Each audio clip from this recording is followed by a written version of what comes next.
How we doing there, boys and girls? Manthieus here and welcome back to another video.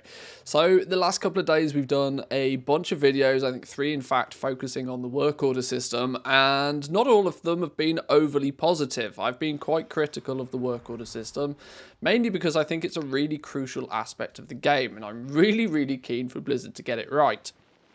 They've put so much time and effort into creating a really fun and engaging crafting system with all the specialization trees and a whole bunch of new patterns that I just really feel it's going to be a big shame if the entire system ends up being a letdown because of the work order system. Now, the last couple of days, like I said, we've done a few videos and I've been quite critical of some of the features of the work order system. And against my nature, I haven't really gone too far out of my way to provide a solution. I always like to, if I highlight an issue, I would always think it's best to provide a solution or a possible fix, an improvement maybe to make the system a little bit better. So that's what we're going to do here today. I'm going to take it in a few different stages. There's quite a lot to the work order system, and it's not always necessarily something that you can just, put in one box.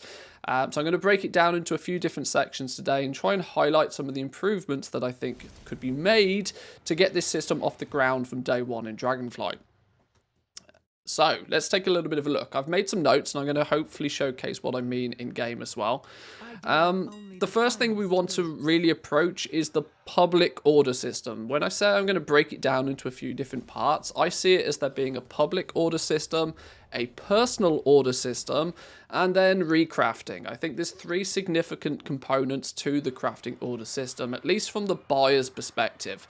What happens behind the scenes from a crafter's perspective is a different experience, but I'm trying to make sure that the initial approach, I want there to be a simple as possible avenue for people to get on board with the crafting order system. And I think one of the big things that needs to happen more than anything else is the initial purchase of something needs to be really simple. One thing I feel is a big issue with the system as it stands right now is I have the belief it's a little bit overcomplicated. The complexity level is quite high. Now that complexity is needed in some aspects, but I don't think it's truly needed in the public side of things. And let me explain what I mean. I think what I will do for this is I'll bring my notes up on screen just so you guys can have a little bit, maybe a read ahead. It might help re-emphasize what I'm trying to put across here. So my first thing is that the public orders, to me, feel too complex.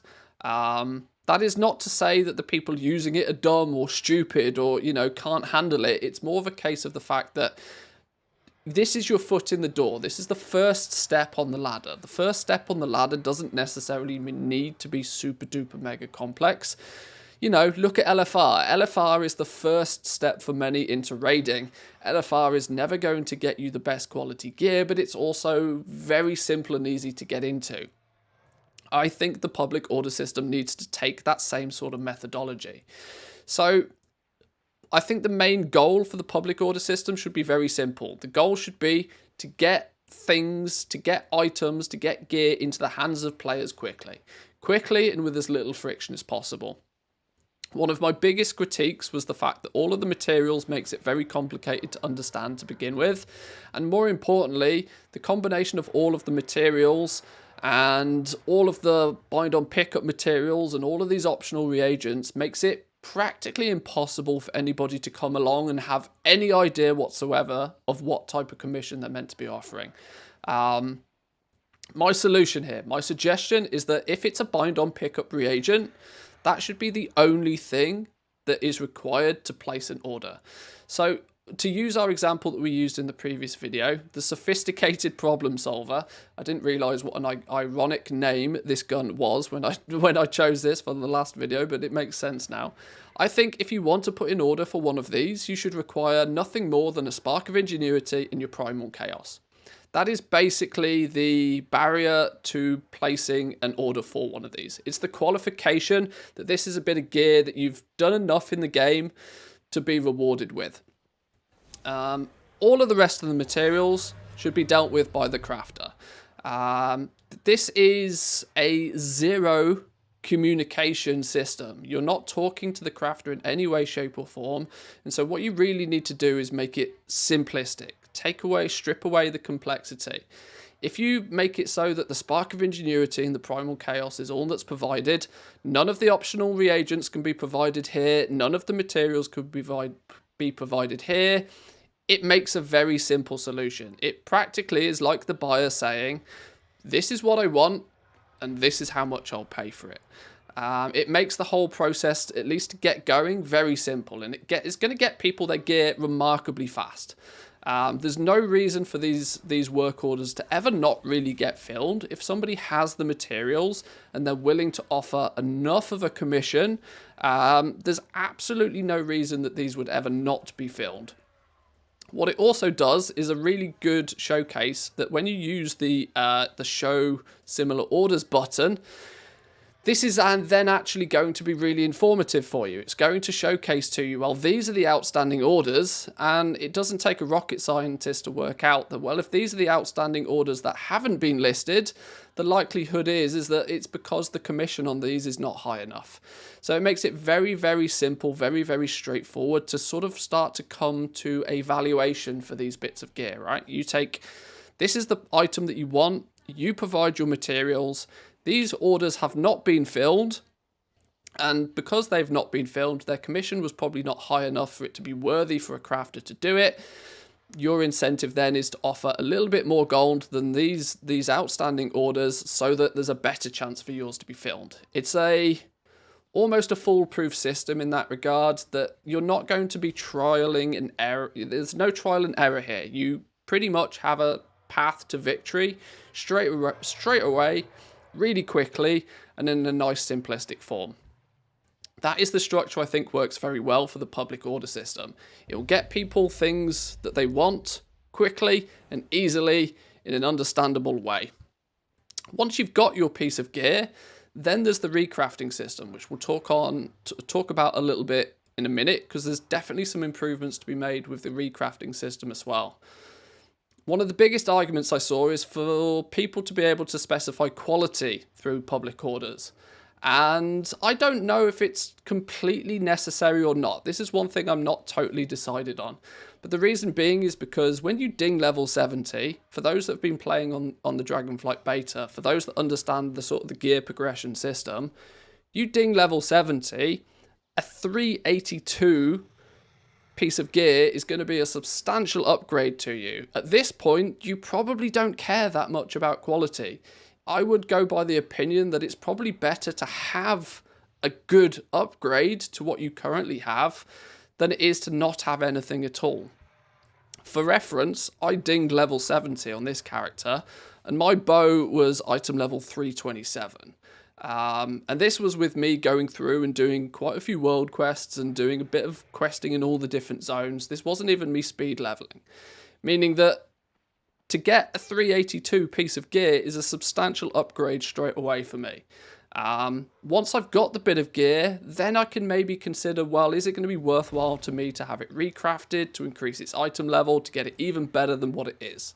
But at this point in time, it's better for me just to have the piece of gear than not have an upgrade at all. That's my perspective on it, at least. Should hopefully make the entire system feel a little bit more user-friendly.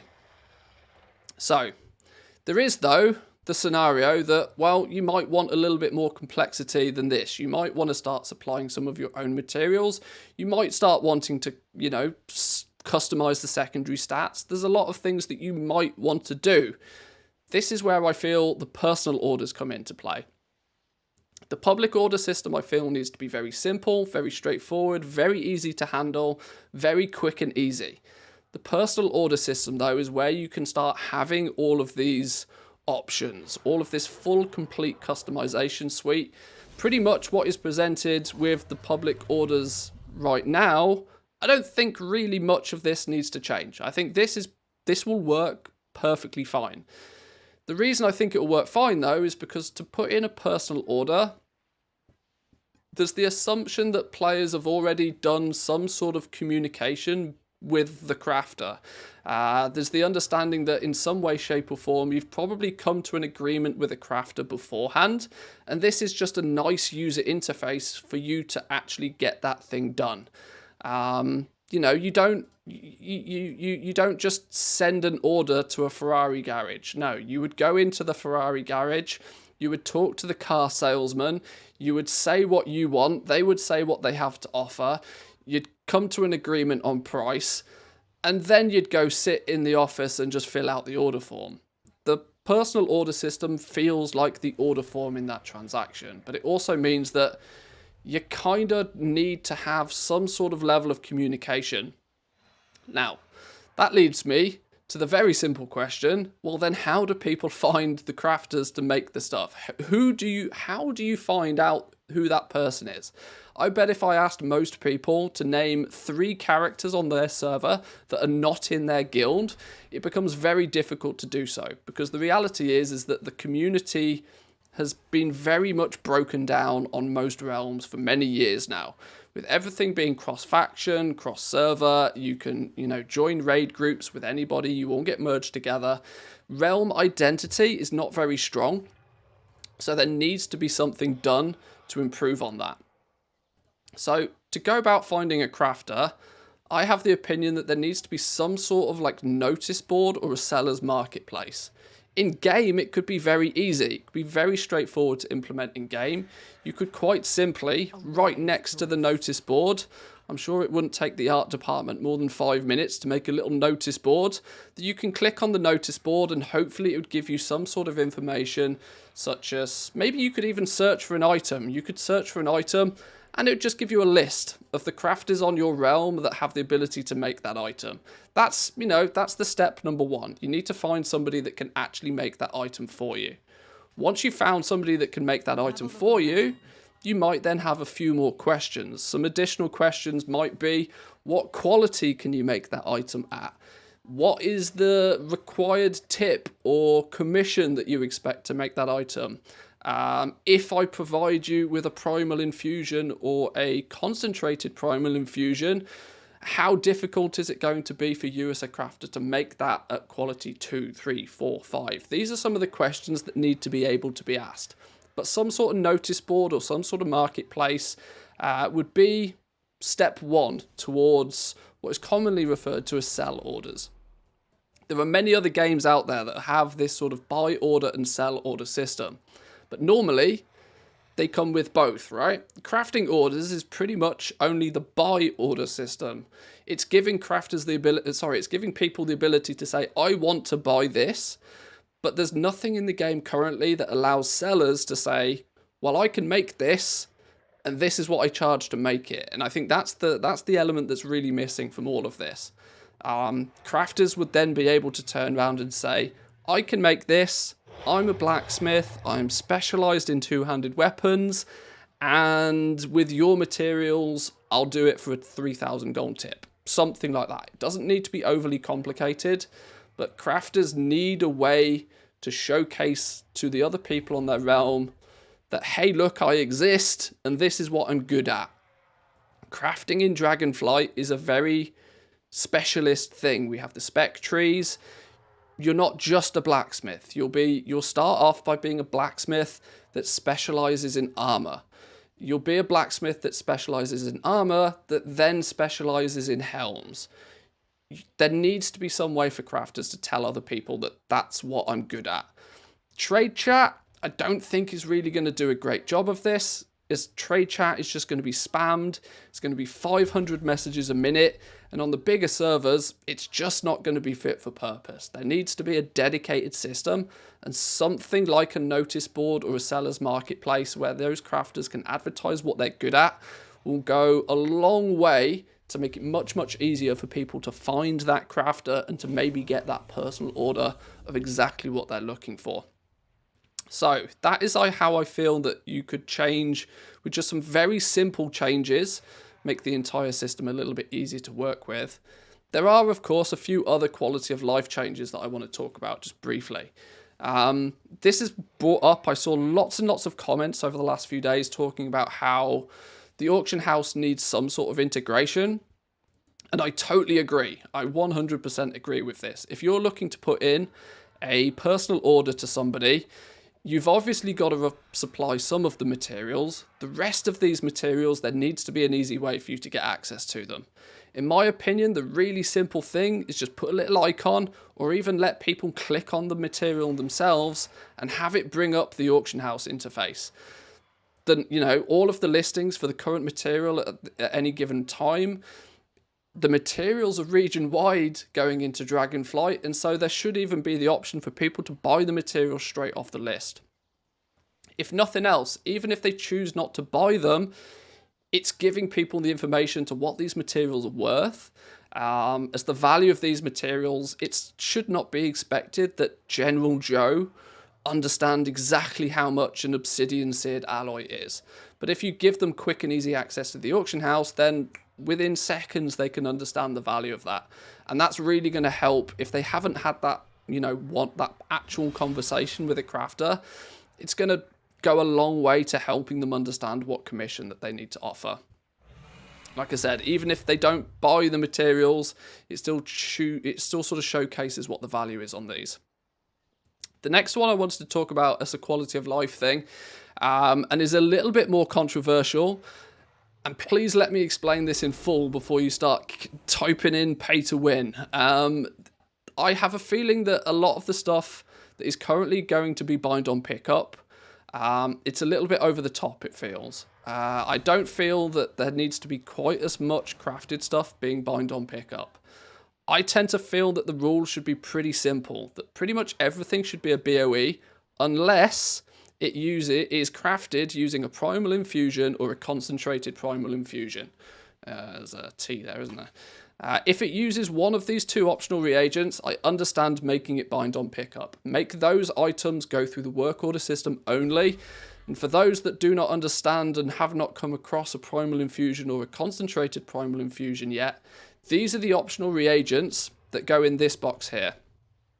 These are the ones that push it into heroic item level, and they push it into mythic item level.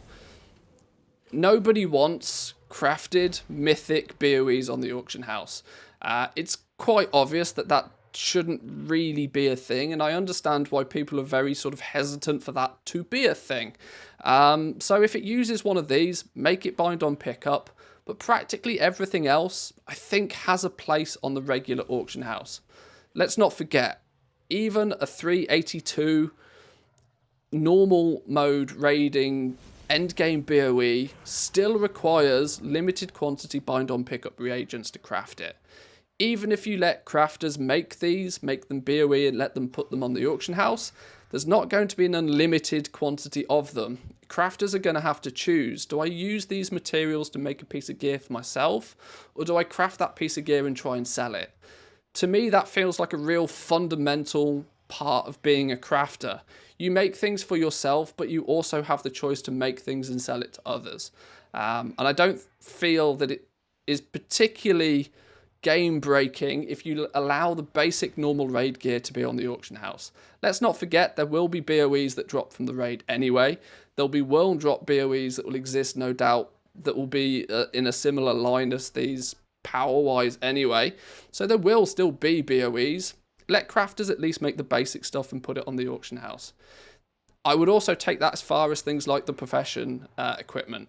It doesn't feel like there's much value for the profession equipment for this stuff to all be bind on pickup. Let crafters craft it, let them sell it if they want. If somebody wants to order through the work order system, that also becomes an option. Let's talk about recrafting for a second then, because a lot of this leads quite nicely into recrafting. The reason I think that the public order system needs to be simplified, because it's a little bit too complex, that leads quite nicely into recrafting. Now, recrafting is, at the moment, it feels kind of pointless, if I'm honest. It feels very pointless for recrafting to be there if you give people the ability to 100% fully customize something from word go. If you get the perfect item, if you buy the perfect item to begin with, then you have no need to recraft it for the most part. One sort of cancels the other out. But if you have a very simplistic, very quick and frictionless public order system where people can get a basic piece of gear that, let's not forget, like we said earlier, is going to be a substantial upgrade for them anyway, as time goes on, if they go raiding, if they get a primal infusion, if they go raiding and their crafter in their guild has skilled up some more, they can then give that back to the crafter to recraft it, and it will actually work in a meaningful way. This brings me to the materials. I don't think there should be such an aggressive cost on recrafting. Sure, artisan's metal, I understand. Have artisan's metal be the main, call it, currency used to recraft your gear, but the other reagents just go to make the whole process feel worse. If you've crafted a piece of gear, you've already bought the materials, you've paid for the materials, you've already had that item made for you. It feels really bad to have to add more materials on it to upgrade it further. I think scrapping these materials would make the recraft system actually feel quite lucrative and quite good for people to engage with. And it would pair up quite nicely with that sort of get an item nice and quickly through the public order system to begin with, and then look at maybe upgrading it at a later date if you choose to. But get that item nice and quick because it's still an upgrade. That's sort of my opinion on it. Crafters, again, would need to be able to advertise what they can recraft to. This could be put into the notice board, into the market board that I've suggested. Somewhere for crafters to say, hey, look, I'm good at making X, Y, or Z. I can also make this thing at quality 3, 4, or 5. That would mean that when somebody looks to have an item recrafted, they can go and they can say, oh, look, yeah, Manthieus, he can make this. I'll send him a personal recraft order, and hopefully he'll get to that as soon as he logs online. To end it all up, to basically close the video today, because I'm cautious this is becoming quite a long video again, the main motto for all of this, I think, is KISS. Keep it simple, stupid. It's a mindset that fun is not necessarily derivative of added complexity. You can have a very simplistic system that's still very fun to engage with. And let's be honest, if there's less friction, if it's easier for people to engage with it to begin with, they're more likely to do it again and again and again. And then when they level up an alt, they might go, you know what, I can order that quickly from this guy, and it should all hopefully smooth itself out and be quite a nice little system to play with. So that's my thoughts on this, boys and girls. Let me know in the comments down below what you think about these changes. I think there's not anything too drastic here. I think these changes, simplifying the public order system, pretty much leaving the personal order system as it is, and then providing some way for crafters to be able to showcase their expertise, will do an awful lot to make this system feel a lot easier and more manageable to use. But I'll leave it there for today. Give the video a like if you enjoyed it, boys and girls. Consider subscribing if you're new around here, and I'll catch you all next time. Peace.